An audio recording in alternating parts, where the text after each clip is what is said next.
जुलाई का last week और honestly ये उन वीक्स में से था जहाँ हर दिन एक नया चैलेंज लेकर आता था। स्कूल, नीट, यूनिट टेस्ट और उन सब के बीच खुद को हैंडल करना। कुछ चीज़ें प्लान के अकॉर्डिंग हुई और कुछ बिल्कुल भी नहीं हुई, but this is exactly how my week looked.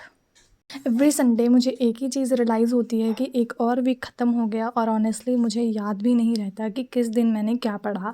बस इतना याद रहता है कि हर दिन मैंने अपने ड्रीम्स के लिए कुछ ना कुछ ज़रूर किया। ये था जुलाई का लास्ट वीक और शायद अब तक का सबसे हेक्टिक वीक। इस वीक मुझे एक बार फिर रियलाइज़ हुआ कि स्कूल और नीट को साथ मैनेज करना उतना ईजी नहीं है जितना बाहर से लगता है।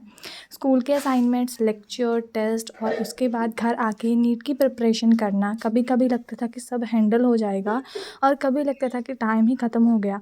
इस वीक मेरे यूनिट टेस्ट भी चल रहे थे। सबसे ज़्यादा टेंशन फ़िज़िक्स की थी। सच बोलूँ तो मैं उतनी प्रिपेयर्ड नहीं थी जितना होना चाहिए था।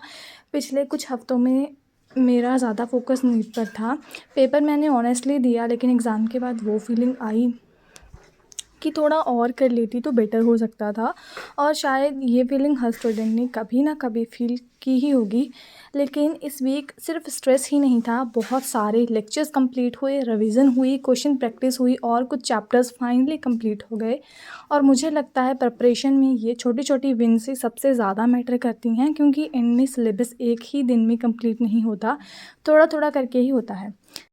जुलाई ऑफिशियली ख़त्म हो गया। शायद ये मेरा परफेक्ट मंथ नहीं था, लेकिन मैंने गिव अप भी नहीं किया और अब बस एक ही गोल है, अगस्त को जुलाई से बेटर बनाना। अगर तुम भी किसी एग्ज़ाम के लिए प्रिपेयर कर रहे हो, ये याद रखना, स्लो प्रोग्रेस भी प्रोग्रेस होती है। मिलते हैं नेक्स्ट वीकली व्लॉग में। Till then take care, bye bye for now.